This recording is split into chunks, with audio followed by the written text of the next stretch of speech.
Today I am at PostNL in Den Haag and I'm talking with Anneke Keller about what she will expect to perform on Transformational Leadership Europe. I'm happy to be able to talk on this conference about innovation. I'm planning to tell a few stories about some experiences I have.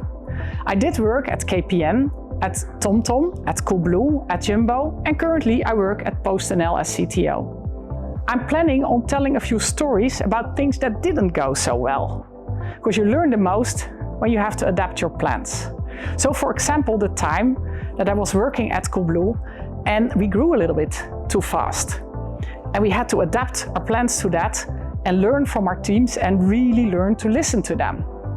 Or the time when we had huge challenges because I worked at Jumbo and Corona time broke out. This and much more I'm planning to talk to you about in my talk, Transforming Teams Faster Than You Ever Could Imagine. Hope to see you there.